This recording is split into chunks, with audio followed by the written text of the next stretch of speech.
This is Robert Montgomery speaking. From the nation's capital has come a new epic of American courage and sacrifice, America's greatest adventure in polar exploration. This is a tale of men and of their willingness to endure hardship and risk life above and beyond the call of duty in the service of country and humanity. For brevity, the sequence of events has occasionally been rearranged. The President's Cabinet approved the expedition. As Secretary of the Navy, James V. Forrestal explains the reasons for the enterprise. There is only one untouched reservoir of raw materials left in the world, and that's in the region known as Antarctica, an area larger than the combined area of the United States and Europe. The American government is sending a naval expedition to that region.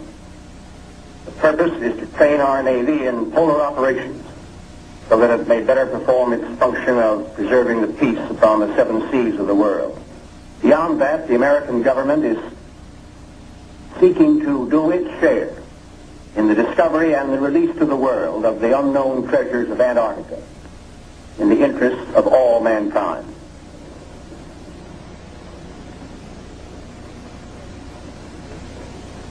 Thumbs up to this, gentlemen. The Secretary has approved our plans, confirming you, Admiral Byrd, as the officer in charge of the expedition, and you, Admiral Cruzen, as the task force commander. And we get everything we need. That makes Operation High Jump the greatest polar expedition in history. Admiral, time is going to be our greatest handicap. By the time we get through this very difficult ice pack, the summer will have ended and the fall will have set in. Never before has anyone attempted to take a fleet of thin-skinned steel ships through 300 miles or more of crushing ice pack. I have great faith in your skill, courage, and determination. And now, gentlemen. Admiral Nimitz reviews the operations plan. The expedition will comprise 3 groups: a central land plane group to explore the interior from Little America, and 2 seaplane groups, the eastern to map that half of the continental shoreline, and the western to map the opposite coast of Antarctica. After the original orders have been issued, 3 months of planning are needed to organize the giant venture. This is Robert Taylor speaking. At the world's greatest naval base, Norfolk, Virginia, ships of the Central and Eastern groups are loading. The flagship, Mount Olympus, equipped with powerful radio and radar, will serve as the leader's voice of command. Admirals Byrd and Cruzen come aboard to check staff preparations, food, fuel, and clothing for 4,000 men. Byrd greets staff officers who have fitted out the expedition. Not a few vessels, but a fleet. Officers and men, not hundreds, but thousands, and pilots by the score. The Chief of Staff, Captain Quackenbush, calls up the fleet's youngest recruits to meet the admirals, who name them Running Jump and High Jump. The pups are unimpressed by rank. Running Jump and High Jump are first arrivals from the Chinook kennels at Wanalancet, New Hampshire, where sailors are learning the art of navigating dog sleds. Everything happens to sailors. But soon they come to understand and to love the Huskies. They watch their dogs carefully to see that they have enough to drink and enough to eat, and always at the right time. Dog Watch Blue Jackets practice the patient care that will keep the dogs in prime form. Not only food, daily attention to their eyes so that they may not suffer the dreaded Arctic snow blindness. And the inevitable vitamin pills. Even dogs can't escape these days of ABCD health. The boys learn all the tricks. Tickling of the throat and a pat on the nose gets the pills down. The dog sleds are the small boats of the Antarctic. Each carries 600 pounds, with 10 dogs hauling. Each dog's harness is tailor-made, carefully fitted to avoid the chafing that has been fatal to many a sled dog at below 0 temperatures. The Husky's paws are equally important. There are canine snowshoes, precisely notched for the pulling claws. In cut-down auto chassis, the sailor drivers finish training. Huskies so often have meant life itself to Admiral Byrd that he calls them his Antarctic life insurance company. From Norfolk, Admiral Cruzen sails aboard the Mount Olympus. His crews are a cross-section of the country's manhood. Admiral Byrd will follow later in the carrier, Philippine Sea. The Coast Guard icebreaker, North Wind, powerful plow horse of the expedition, packs out. The seaplane tender, Pine Island, is first to stand out to sea. Steaming south via the Panama Canal, the fleet must cover 12,000 miles to reach Antarctica. At the 100th meridian west, the groups are to separate, and the central group proceed to a rendezvous point at Scott Island. This is Van Heflin speaking. Sailing day at Santiago finds the Western Group helicopters practicing final pinpoint landings on the newly installed helicopter flight deck of the seaplane tender Currituck. They are to serve as eyes of the fleet when it buffets through the pack ice, and when need be, to go on rescue missions. For exploration, 3 Martin Mariners, called PBMs, with a flight range of 3,000 miles, are spotted aboard the Currituck. Ships of the Western Group will proceed 10,000 miles south to the Balleny Islands, 860 miles to the west of Little America. Aboard the Mount Olympus, now heading south in the Pacific, Admiral Cruzen gives a traditional command, and up goes a strange flag. The Jolly Roger, signifying the crossing of the equator and authorizing the ancient shenanigans of the sea, whereby all landlubbers are painfully presented at King Neptune's court. The veteran shellbacks copperplate the pollywog's interiors with a mixture of cylinder oil and chewing tobacco. Next, the polywogs must kiss the bosun's belly, the only kiss they'll have for many a long month.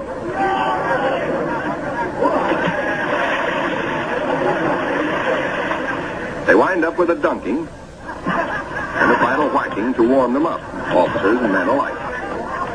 Wearing the whiskers of Neptunus caninus, Ricky, the veteran husky, presides as the pups become doggy shellbacks. The oncoming shadow of the Antarctic intensifies preparations. Bamboo is split for trail marker sticks. These, topped with flags, will form lifelines to guard the men against losing the trail in blinding blizzards. Small details, but vitally important in the wilderness of ice. The dogs are inoculated against infection. Now the serious business of the sea takes over. Danger menaces the fleet oiler, Cacapon. She must fuel the fleet now to lighten her cargo of 4 million gallons of oil. If storms strike her, plates may warp, rivets shear, and her back may be broken. And ahead are the dreaded Roaring 40. Deck parties run with hauling lines, bringing over the Cacapon's captain for a conference.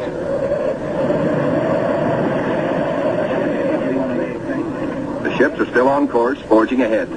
But the Cacapon's salty skipper smells storm coming.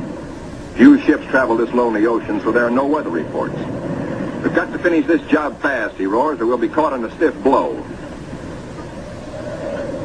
And blow she does.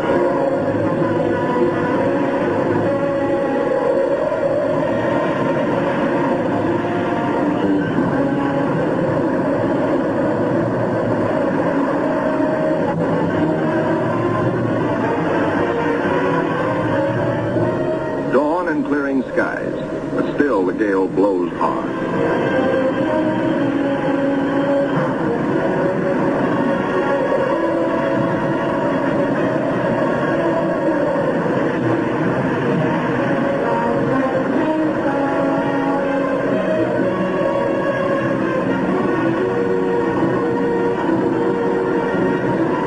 Aboard the seaplane tenders, rolling decks imperil the big seaplanes.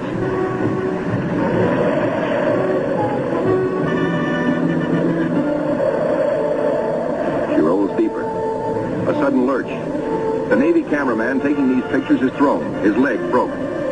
He swings his camera, catches the nose of one plane smashed in, swings aft, spots another plane overboard, sinking in the wake. Lost.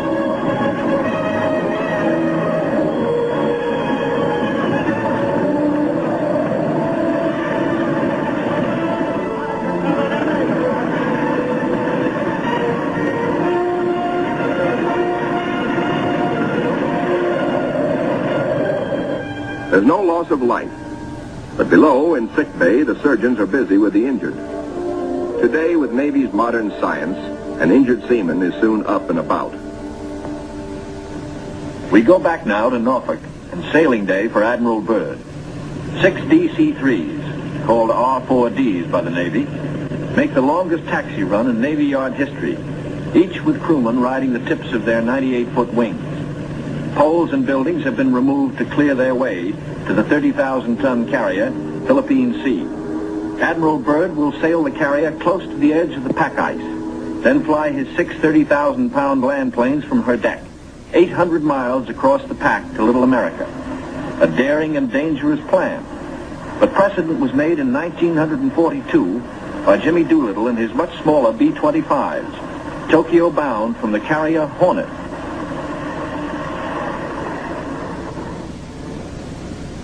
As the Philippine Sea sails on her 10,000-mile voyage, the advance group under Cruzen has voyaged far south. They sight their first icebergs just above the Antarctic Circle. Careful bearings are taken, for the hulls of these ships are no thicker than was the steel skin of the Titanic. The treacherous ice is the enemy now as then. But danger is the sailor's business. His delight is in preserving home traditions, the Christmas tree and Christmas dinner.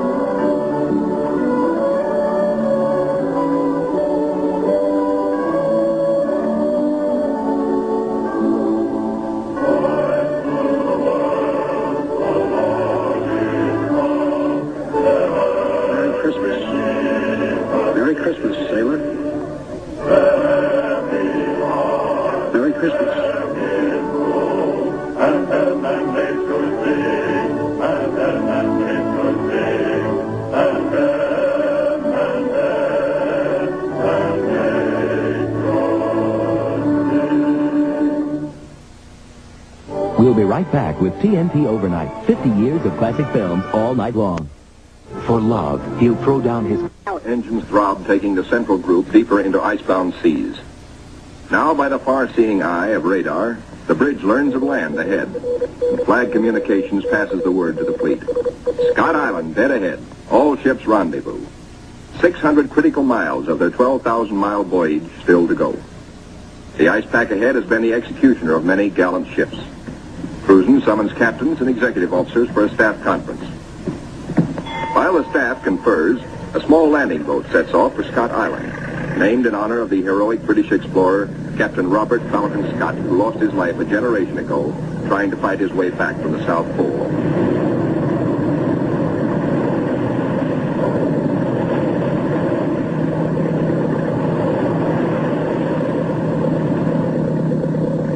In such surging seas, landing is impossible. The boat heads back for Mount Olympus with serious news. Cruzen must abandon his plan for a weather station here on this rugged submarine mountain. Time presses hard. With his operation officers, Cruzen transfers his flag from Mount Olympus to the Coast Guard icebreaker, North Wind, for she must take the lead, cut the channels. Admiral Cruzen's battle now begins. Through 600 miles of peril, the Admiral must bring his ships to the open Ross Sea, and thus to the Bay of Whales and Little America. Cruzen signals, "Follow me," and sets a careful course past icebergs. "There she blows," sings the lookout. "There she breaches," close aboard.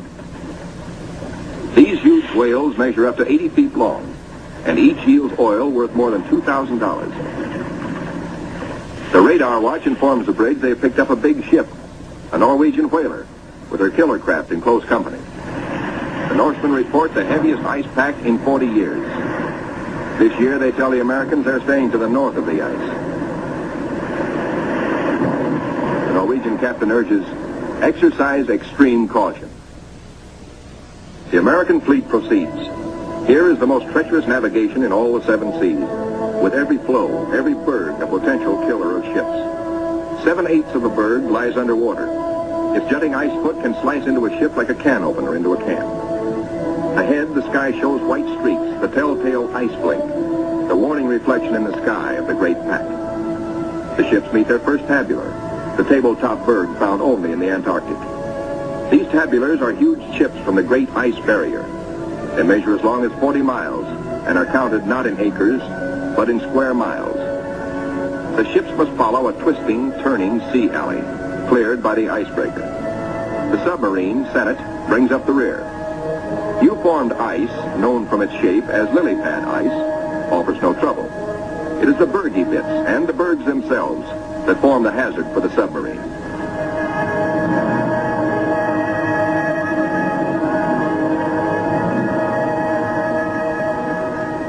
A little Adelaide penguin comes aboard as pilot and rides the deck for 2 solid days.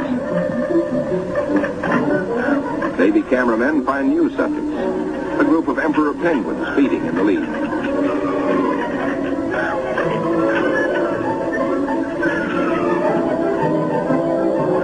Lookouts spot a flock of snow petrels, those hardiest of birds.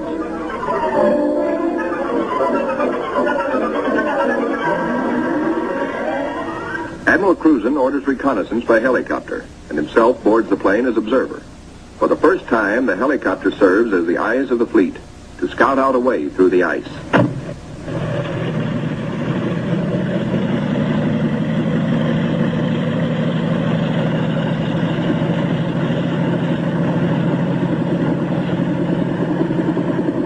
Somewhere to the south, Cruzen hopes to locate better going, perhaps a lead heading toward Little America. Beyond the brash ice, at first he can spot only isolated lakes. At last he sees his lead. Reconnaissance by helicopter has paid off. And just in time, for the helicopter's gas is running low. The long practice hours of pinpoint landing have not been wasted. The Admiral is safely back aboard. Cruzen changes course to head the fleet toward his lead. No open roadstead here, no channel markers. The turn is difficult for the big ships. Now to the men of the fleet comes one of nature's weirdest pictures, the Antarctic twilight. Eerie greens and pastel blues. Men who look grow silent, but long remember.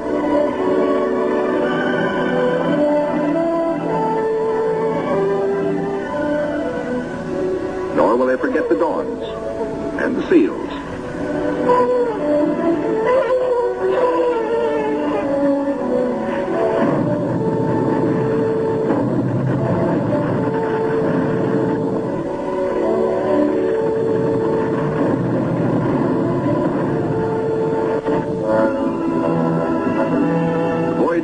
Was to have taken 3 or 4 days, but a week has passed, and the task force has made only 100 of the 600 miles across the pack.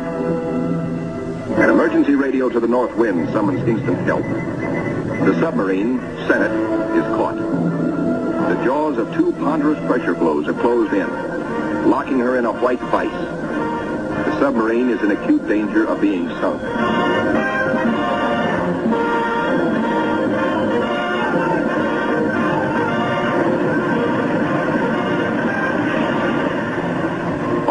Realize now that the Senate may never get through.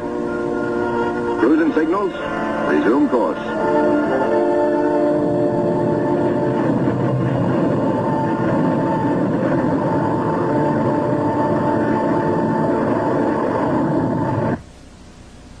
Meanwhile, the Eastern Group has steamed to Peter I Island, 1,250 miles northeast of the main base to be established at Little America. The Eastern Group's seaplane tender, Pine Island, sends a helicopter to scout the rugged coasts. Hope is fulfilled when she relocates Scott's 37-year-old camp. This was the base for the ill-fated Britain's expeditions at the turn of the century.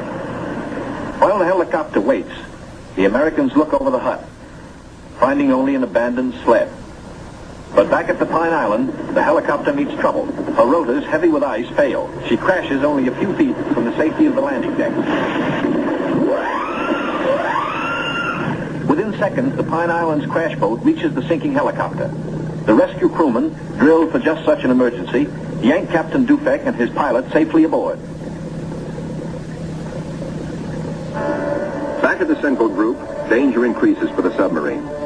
Crushing ice is now riding up over her decks. She is solidly frozen in.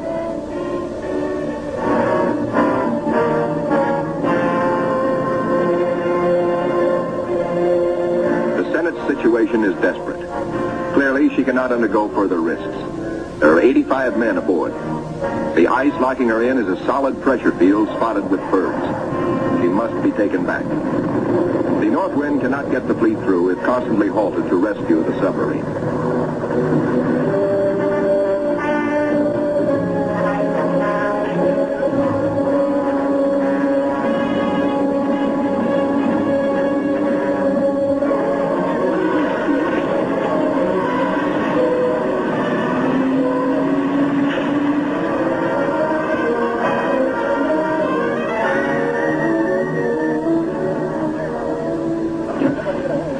Icebreaker North Wind, with Admiral Cruzen in operational command, leaves the ships to await her return from the 400-mile round trip, towing the battered submarine, the Senate, north to the safety of the open sea. 1,200 miles to the west, 10 men set out from the western wing of the expedition on a hunt. For one of the seaplane tender Currituck's missions is to bring back specimens for the Federal Fish and Wildlife Commission. The marine marksmen storm the ice floes. These seals are armed with tiger-like jaws, easily capable of mangling a man's arm or leg. The men risk the slashing jaws of the master bull himself. He's no cat, he fights to kill. Once secured, he finds out for the first time in his life what it's like to be petted. That's not so bad. They total up their catch for the scientists back in Washington. 6 leopards and 1 rare Ross seal. The first Antarctic seal ever to fly through the air with the greatest of ease in a cargo net. 3 days later, disaster presses close to the ships of the Central Group, helpless without the icebreaker. Their 2,000 men are marooned in a frozen sea. Below the waterlines, damage control crews labor in icy water to shore up the inward closing plates. The lives of all hands are at stake.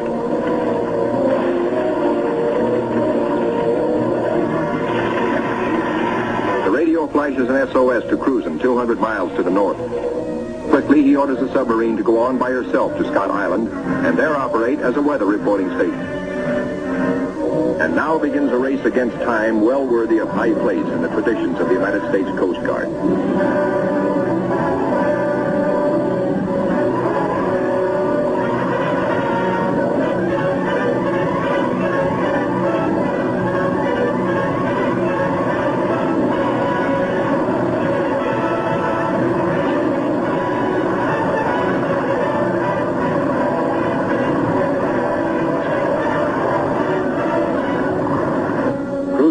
Black news from the flagship, Mount Olympus. Already 5 frames forward stove in, more weakening. Only the North Wind can bring salvation to the 2,000 men of the stricken fleet. Dr. Seipel, Army ice veteran, volunteers to test the floes. If the ships must be abandoned, will the ice support the survivors? Cruzen awaits Dr. Seipel's verdict. Seipel reports the ice cannot be trusted.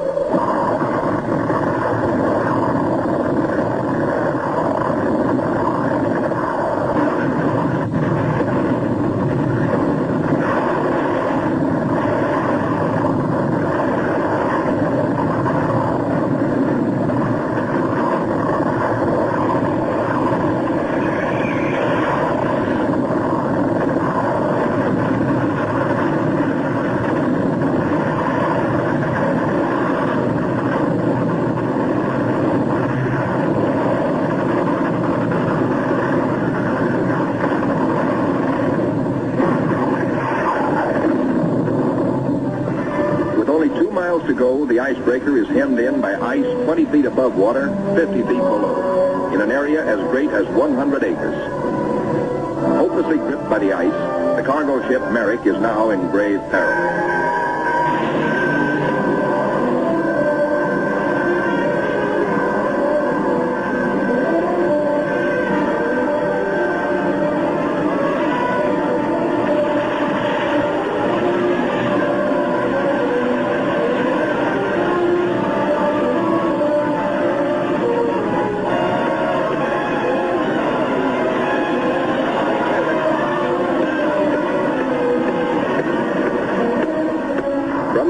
The fleet is now in sight over the pressure ridges. The desperate struggle of the North Wind to reach them seems hopeless at times. The icebreaker counts her gain by yards now. Captain Thomas dares passages that normally he would avoid. It's the critical last round, a straight-out slugging match.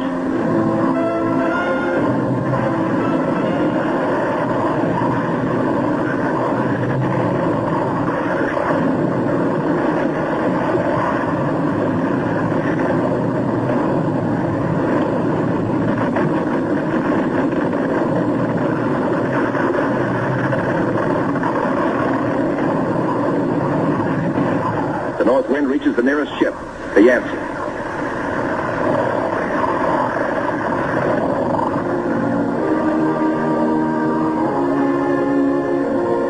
The Coast Guard icebreaker, North Wind, commands the only power operating in the whole frozen fleet.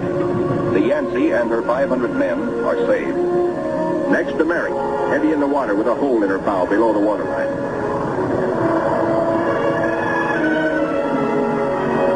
Wind reaches the flagship, Mount Olympus, cuts her free. The fleet has survived.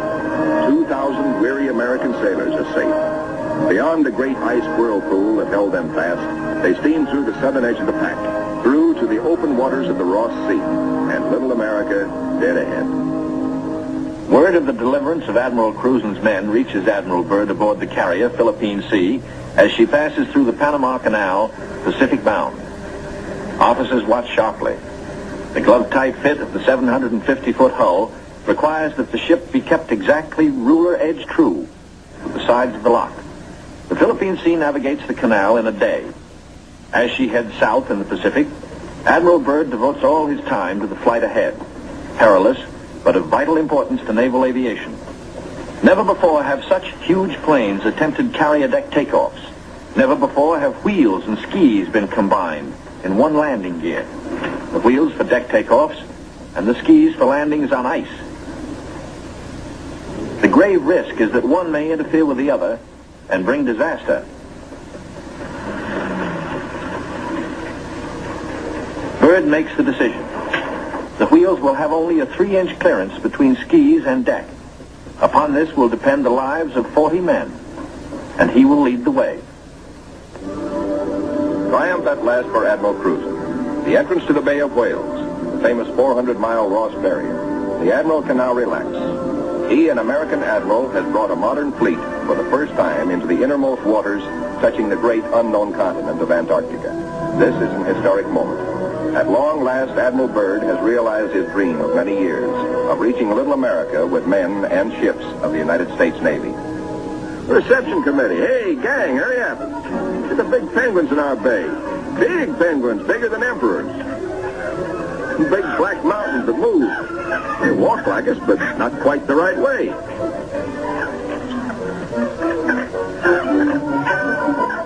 Come on, gang. We gotta go see what gives.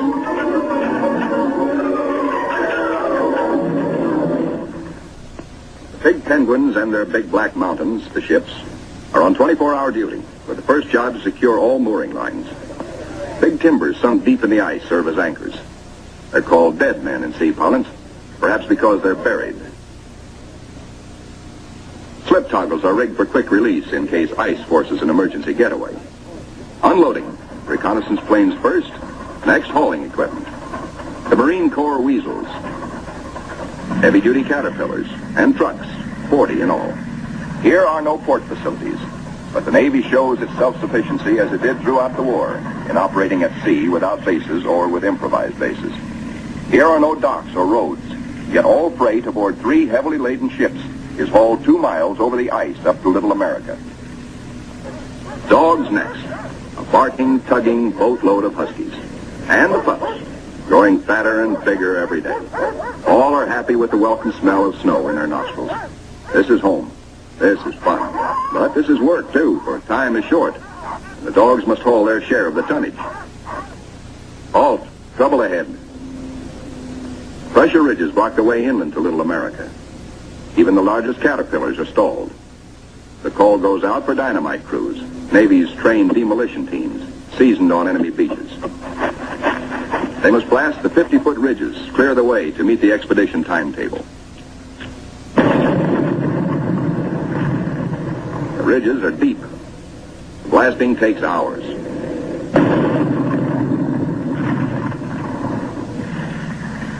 Seabees and their bulldozers follow, smooth out the road for the big cats.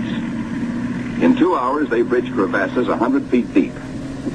And so 10,000 tons of gear, brought down by the cargo ships, start moving up to Little America. Work goes steadily forward. Seabees, with all hands helping, use every one of the 24 hours of daylight in the South Pole summer. Caterpillars with snowshoe oversized treads accomplish in hours the work that in old days hundreds of dogs could do only in weeks. Airstrips, smoothed out with drags, take high priority. Bird has flashed word from the Philippine Sea, now standing by off the pack ice, that he's ready to fly his R-4Ds in. It's up to the work parties to make up the time lost in the pack ice.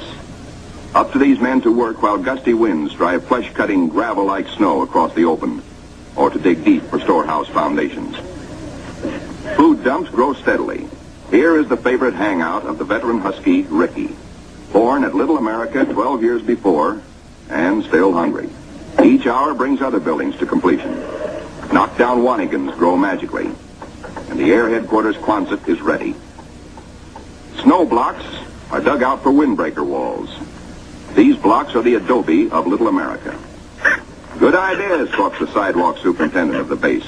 Good idea. These big penguins do right well to bear in mind that when she blows down here, she's liable to blow your eyelashes off. The little Adderley shows no fear. What? Smoke? Silly idea. We'll be right back with TNT Overnight, 50 years of classic film. The ships are all but empty. The Caterpillars and Go Devils live up to their wartime good name. Within 70 hours, the Seabees are hauling in the last 500 tons of essentials. Only a few more cases to be broken out. The local waterworks is the pride of the Seabees. 3 GI cans of snow produce 1 can of water, purest in the world. You keep your furnace going, it makes steam, which melts snow, which makes water. Simple. Simple once CB Engineering in Washington had figured it out before ever the first ship left port. And now, the ordered streets of a tent city that is Little America the Fourth come into being where 3 days before, the primeval snow lay unbroken. The church flag on the first Sunday signifies a pause for prayers. After the last Mass, and after the Protestant and Jewish services, the off-duty sailors have but one thought. Transportation has but one terminal, the mess hall, the best dinner of the week, as ancient Navy tradition always has decreed. Admirals and captains wait their turn in the chow line with the men. Inside, plates are loaded. Roast beef, rich gravy, high mounds of mashed potatoes, flaky pie. Life looks up again. A cigarette, good coffee. 5 miles east of Little America, a seal herd, 500 strong, has its feeding ground amongst pressure ridges and in deep crevasses. Ricky, as a pup, played the game of run, seal, run, and he hasn't forgotten. The seal wallops with his tail. Ricky's 12-year-old teeth are not so good on the slippery, wet hide of the 600-pound Waddell. Mr. Seal decides he's had enough. He scuttles down his escape hatch to the water below. Chow time. The only seals killed are for dog meat. Especially good because it insures against scurvy. The pups smell their dinner coming and let their handler plainly know they want it. Right now. They're only a few months old and forever hungry. Yet soon they will be pulling more than their weight in the sledge traces. They like their meat red and will fight for it. The flagship flashes word by radio to the carrier Philippine Sea. Base ready, weather suitable. On the carrier, 6 planes, triple-checked, are ready for their moment of destiny. Admiral Byrd has given the pilots a final briefing. Everything depends on split-second timing. Pilots, man your planes. No 3,000-foot runway here. Only a scant 300 feet. Jet propulsion is their reliance. Crewmen attach jet containers, 4 to a plane. These JATO bottles are packed with flaming power. In the critical 10 seconds at takeoff, they give the kick-up of 2 added engines.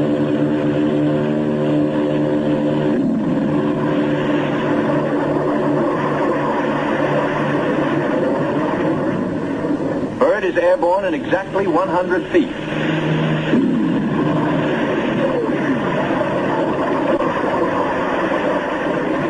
Admiral Byrd and his companion plane will try the 800-mile flight first. The others await his orders. At Little America, cameramen and Admiral Cruzen wait anxiously. And there comes Byrd. Cruzen can relax now. The skis work perfectly. The carefully calculated drag of the wheels serves only to shoot up a plume of snow. Byrd greets his son, Dickie Jr. first, here following Dad's footsteps. They watch plane number 2 come in safely. Byrd tells Cruzen, good to be home again. Cruzen has urgent news. There's a terrific storm brewing, only 10 hours more of safe flying. Byrd radios the carrier, launch all planes as soon as possible. By midnight, the Philippine Sea has the remaining 4 planes ready. They must risk a takeoff in darkness before the terror of the storm strikes.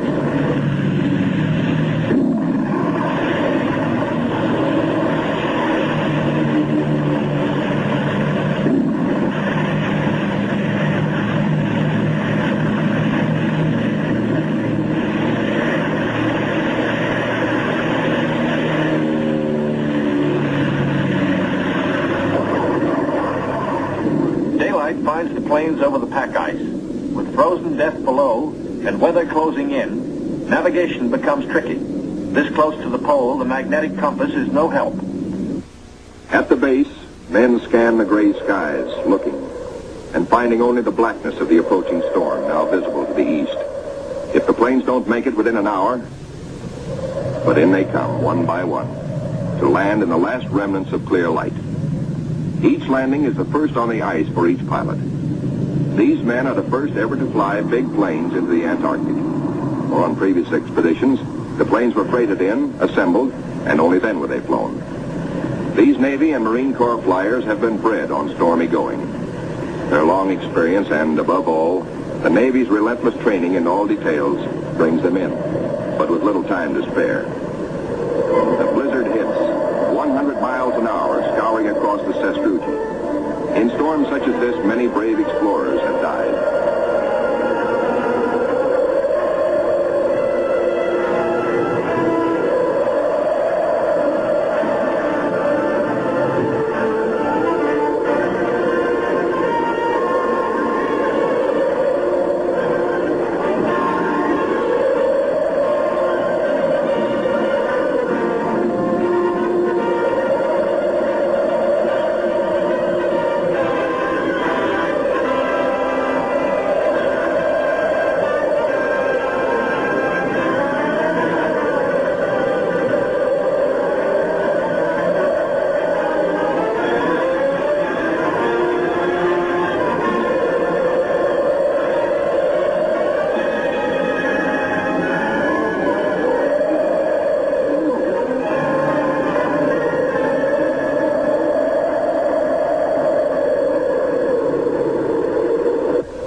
Abatement of the storm, work parties head for the plains.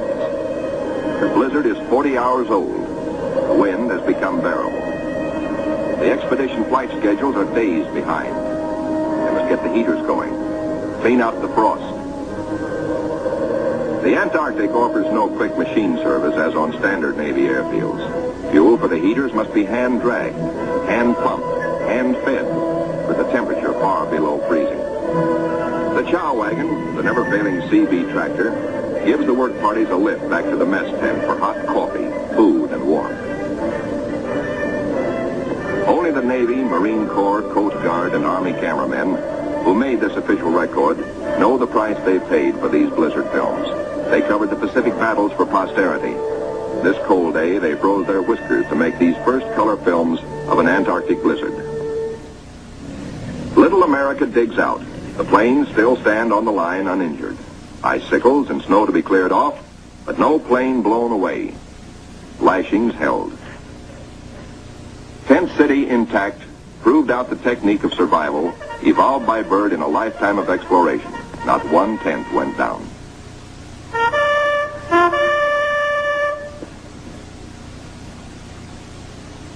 No matter how great the pressure of work, the flag must be raised with a ceremony which is its due.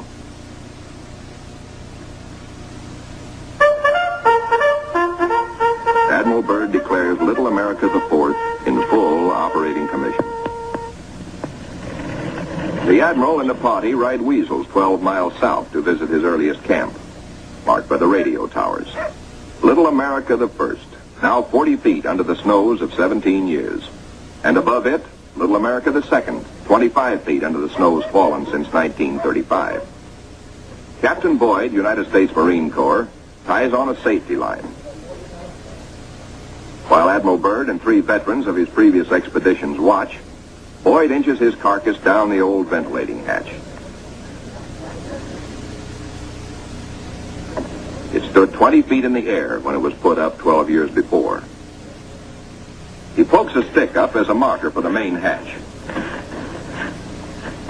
Now all hands, the Admiral included, will have a chance to go look-see.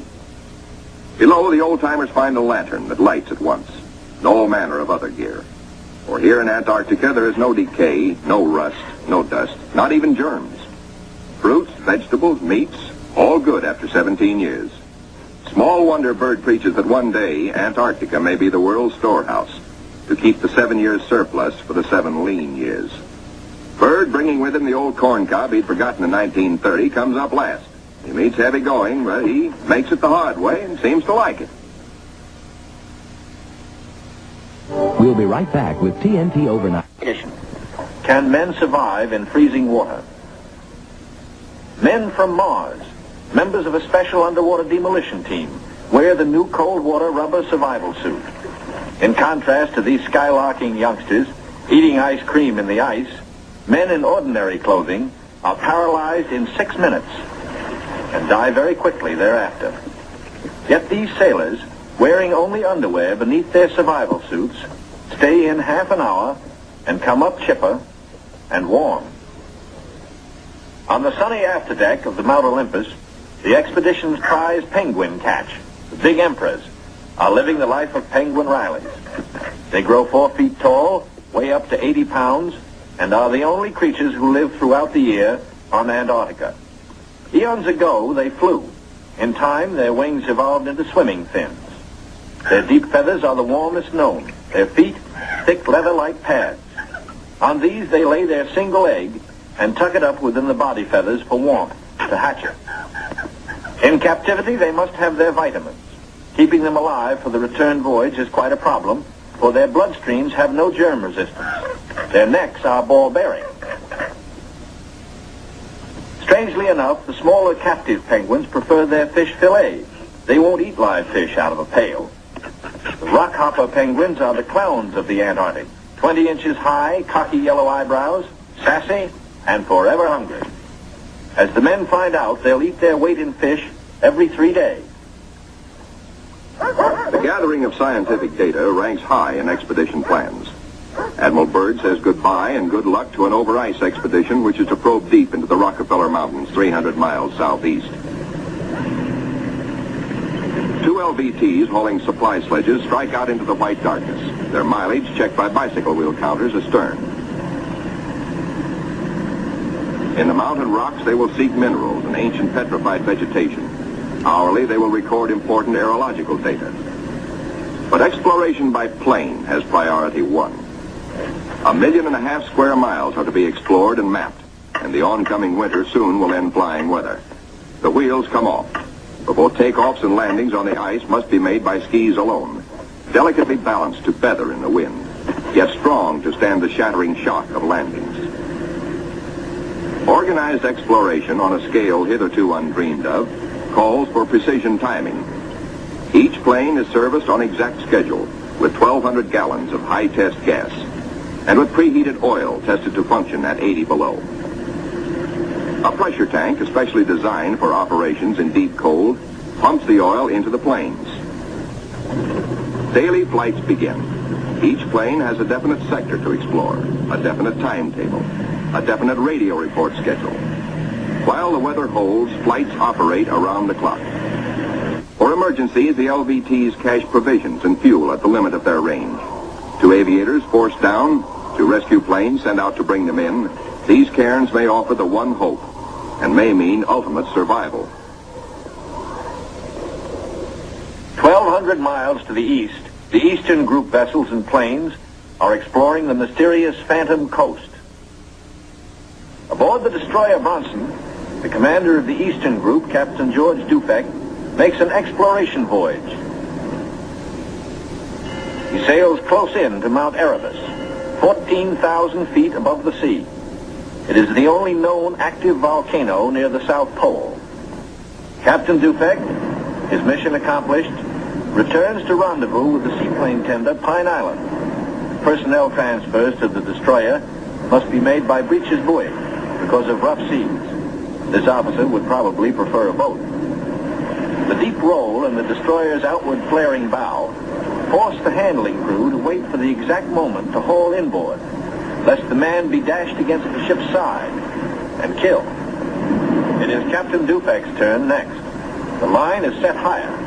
The seas run stronger. The ships roll dangerously apart. The line slacks, then snaps taut and breaks.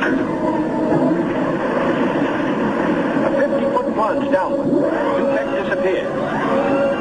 Away, lifeboat! Men jump to stations. Lower away. Hurry, hurry. 8 minutes in this icy water means death. Speed is the only hope. The boat sheers clear. Heads out fast to the rescue. Captain Dufek reappears.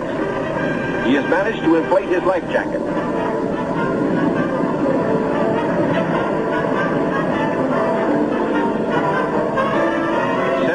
Gone. Dufek grabs the lifeline. The seaman clutches him. By a margin of seconds, he is safe. 1,500 miles west of Little America, the Currituck and her western group are off the Shackleton ice shelf, circling the Sunset Coast. The western group commander, Captain Bond, gives pilots and plane crews a last briefing on Antarctic dangers and the technique of survival if forced down. The flight about to start is the longest and most important so far for the Western Group. Before takeoff, survival gear is checked. Gear to keep 9 men alive for 100 days. Food, drugs, sleds, sleeping bags. On the water, the great PBM makes her takeoff run. Her jet assist bottles blast. She lifts quickly into the air and circles the Currituck once. Jet assist bottles, their work done, are dropped and make a salvo splash. The pilot, Commander David E. Bunger, wipes his frosted windshield, a constant source of trouble in polar flying. He is over the Shackleton ice shelf, named for the great English explorer who kept returning to the Antarctic until death so often escaped, kept its rendezvous with him. The smooth shelf roughens. Dark rocks, called nunataks, appear above the ice. Then rugged mountain ranges as far as the eye can see. Bunger leans forward in amazement. His eyes have caught a sudden and unbelievable change in scenery. The universal white has turned to chocolate brown, dotted with blue. A cameraman goes into action. 300 square miles of land without snow. Land that might be in New Mexico or Arizona. Pictures alone will prove Bunger has discovered a warm oasis in the shadow of the pole. It is for such supreme moments as this that men brave the hardships of exploration. The astounding, undreamed-of fact is that they are over a chain of warm water lakes whose shores, except for small patches, are free of ice and snow. Commander Bunger circles the largest lake in sight, 5 miles long. He comes in to make a landing. Water temperatures must be recorded. Samples taken. He finds the water fresh, the temperature 38 degrees Fahrenheit. On the shores are vast deposits of coal and of minerals of the utmost importance to civilization. Aside from their headline discovery, Bunger and his men have another good reason for hustling home to the Currituck. A long-awaited ceremony is in progress. The whole fleet awaits news of the all-Western beard derby. The Currituck skipper, Captain Clark, is judge. His salute of the day is right corner mustache, twist. The captain awards prizes to the winners, enlisted men and officers alike, the champions in the first Antarctic beard derby. To the most handsome. For the bushiest. To the officer who tried the hardest. To the neatest. To the most unique. To the red all-Currituckian. And to the one with the most sex appeal. At Little America, a warning sounds. The fleet is in sudden danger. It is being frozen in. It may be locked within the Bay of Whales. Here is the treacherous foe. If caught, the ships will be wedged against the barrier, crushed. Here will be the graveyard of the fleet.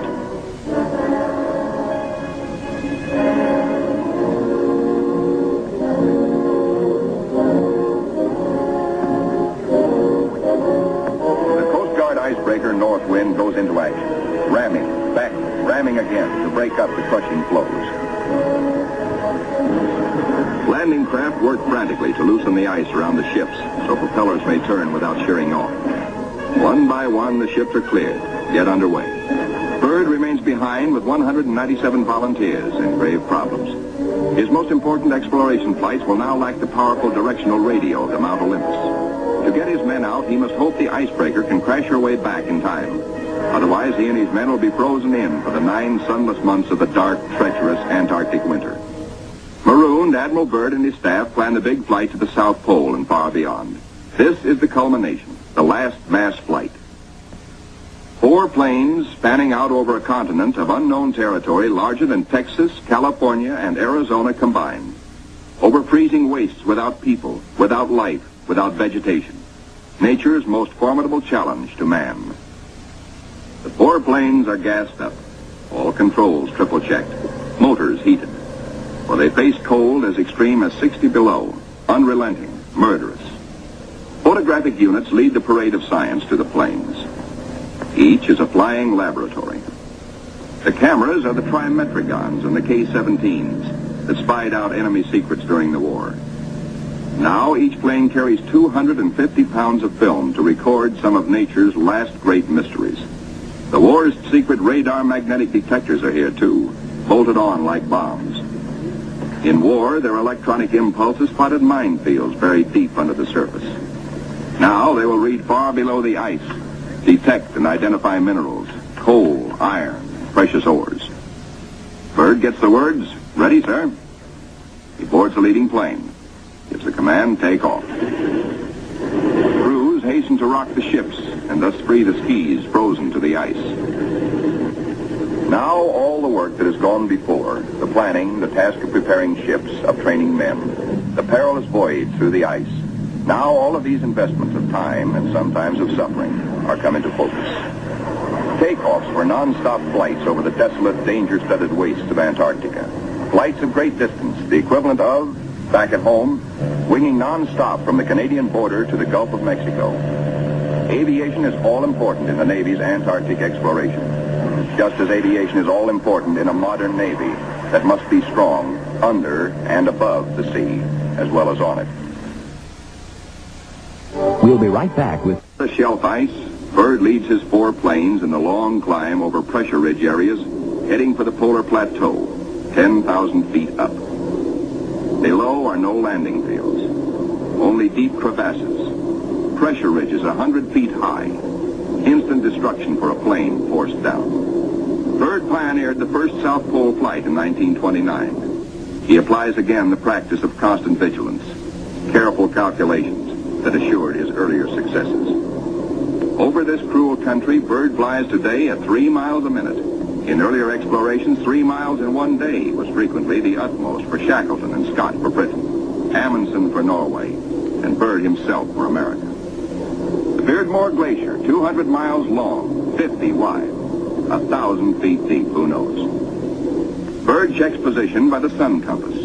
The glacier signals the South Pole itself. Here, Byrd drops the flags of the United Nations, carefully boxed, a symbol of America's goodwill to all nations. Now beyond the pole, Byrd focuses his cameras and magnetic detectors on land new to him and to all mankind. In eastern group waters, the seaplane tender Pine Island swings out a plane. Listed on the fleet's roster as Mariner George 1. Crew members look out. No shadow of coming disaster troubles their young faces. Captain Caldwell, observer. Lieutenant J.G. Frenchy LeBlanc, pilot in command. Lieutenant J.G. Bill Kearns, co-pilot. Ensign Lopez, navigator. And a crew of 5 take off to map the treacherous Phantom coast.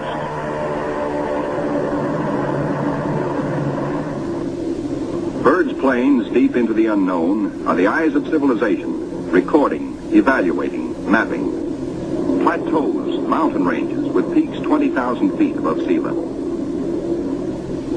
The trimetric lenses, clicking overlapping exposures every 3 seconds, photograph from horizon to horizon.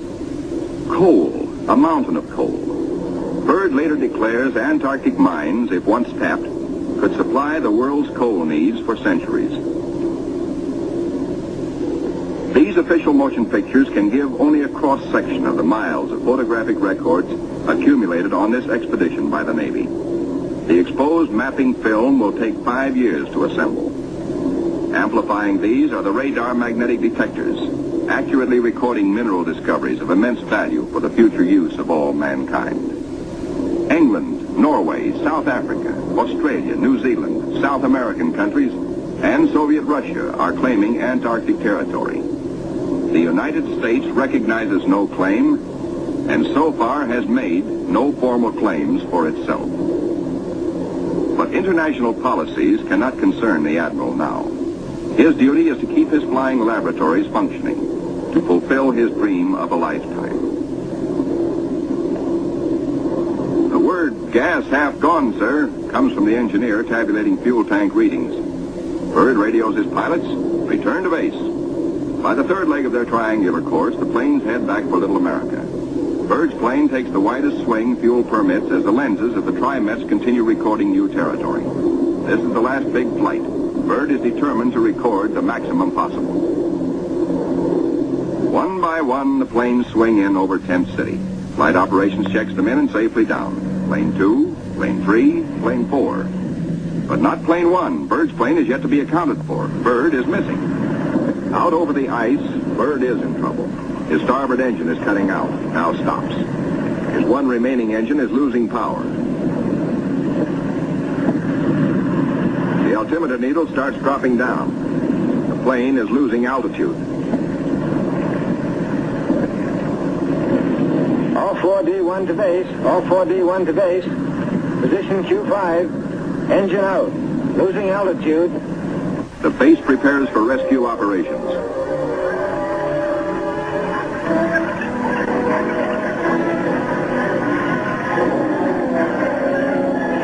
Handicapped by the partial power of one engine, the plane is in jeopardy. Down she drops.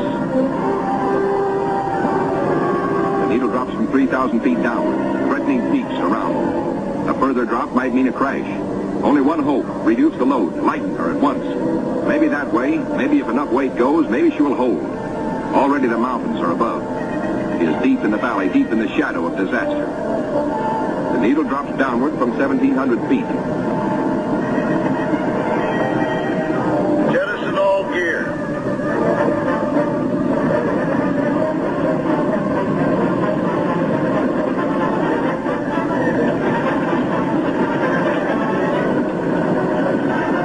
Only the precious films and records are saved. The gamble is life or death.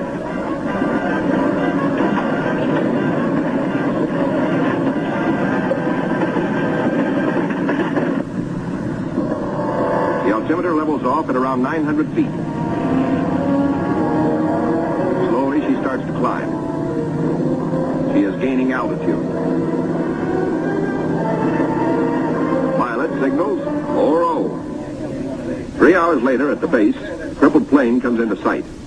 Men peer closely, tense, hushed, as they see the starboard prop dead. The one-engine landing is tricky at best. With skis, on ice, hold your fingers crossed for the pilot.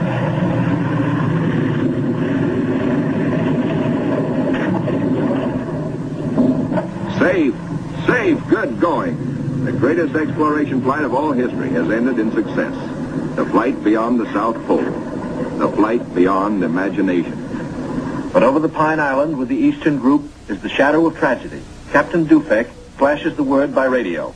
To Eastern Task Group. From Task Group Commander, Mariner George 1 overdue. This group commence standard search and rescue operations immediately. Grim men with grave news from Captain Dufek. No time now for jubilation over his own escape. No mood for rejoicing. Byrd knows better than any man the tragic import of the message. In the freezing danger of the Antarctic, seconds are hours. Minutes are days. Every resource of the expedition must be mobilized instantly. All planes must take the air. All men stand alert for emergency duty. Over the ice pack, above the open sea, across the barrier. Mariner George 1 is down with men. No radio signals coming through. That means a crash. Search, search, search. Wherever the plane is, it must be found. For maddening, anxious days, fog shrouds the area where the accident most likely took place. Men are frantic. Yet daily, at their own request, at their urging, in fact, the crew of the Pine Island gathers for prayer service. On the 13th day, the weather breaks clear. Captain Dufek sends another PBM into the area heretofore shrouded in fog. At last, in clear visibility, the pilots and men scan water and pack ice along the Phantom Coast. Wherever they are, the 9 men of the George 1 have been lost almost 2 weeks.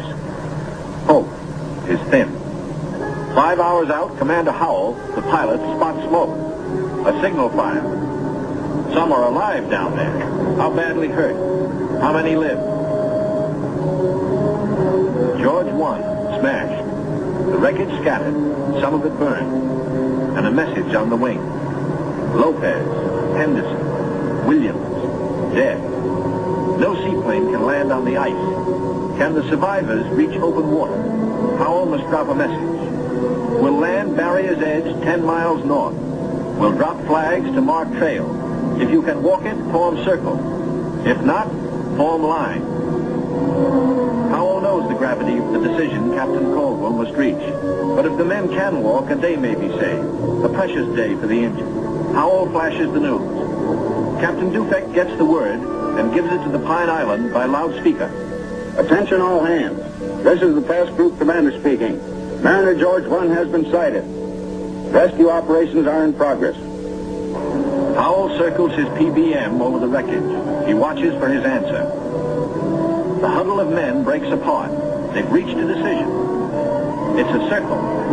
They'll try the 10-mile trek to board the PBM at the water's edge. Howell's crew have the relief gear ready now for the men below. Cargo chutes float the heavy packages down. First aid boxes, rations, skis, blankets. For men hungry, cold, hurt, and losing hope, the chutes are as lovely as shining stars. Symbols of life restored, of return to families who've been waiting and praying. Now to mark the trail. The PBM's crew have hundreds of flags, each weighted to land and stay upright. If fog should again close in on this desolate coast, there must be no second disaster, no wandering from the road to rescue. The survivors follow the trail markers. 5 able to walk, 1 on a sled, 10 miles to go. These men are marching out of the shadow of death into the sunshine of life. Aboard the rescue plane, ready to leave the barrier edge, the survivors, 6 thankful men, jerk out their story in bits and flashes. How Henderson, Lopez, and Williams died in the crash and explosion when they smashed up in milk bowl visibility. How they found scattered cans of food, a stove, and fuel to keep it going, and 1 tube of sulfur tablets, just enough to keep Frenchy LeBlanc, their gravely injured pilot, barely alive. Proudly they tell how Captain Caldwell consulted them all in dividing their little food, how he kept watch, inspired their faith, and how they prayed as men always do when there is no other hope but prayer. Bill Kearns, co-pilot, grins hello. First off is Frenchy LeBlanc. Corpsmen carry him tenderly in a Stoke stretcher. Moore and Robbins pulled him out of the blazing nose of the plane, but his back, hands, and face suffered 3rd-degree burns, and in the Gethsemane of waiting for rescue, both legs were frozen to the knees. Amputation is inevitable, but he will live. The ship's company of the Pine Island greets their skipper, Captain Caldwell. observer on the flight.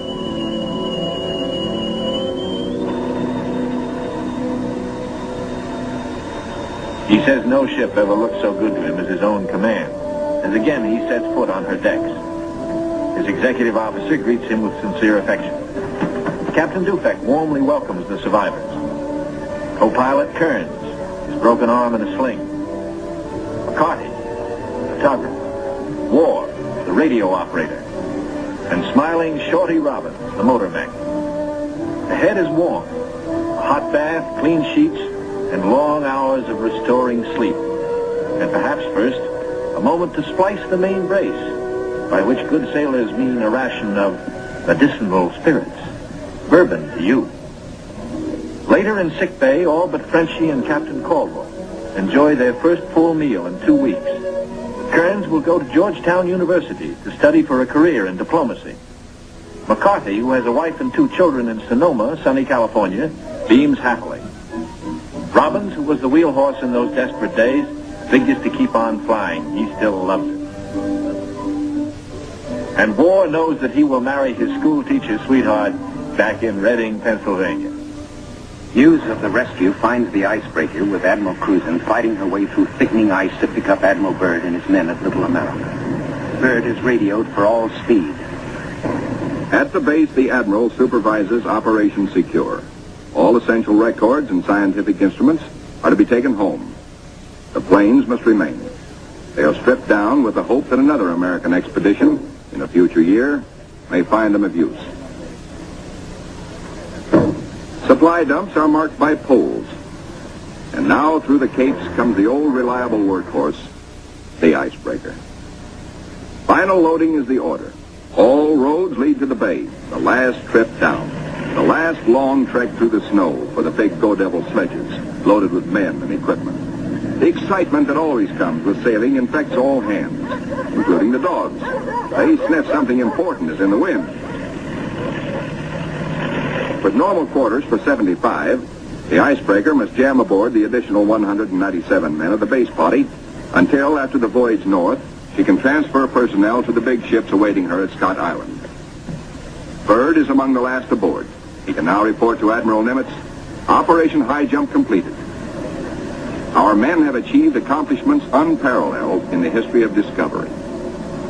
Our central group has flown far beyond the South Pole, mapped 1/3 million square miles never before seen by man.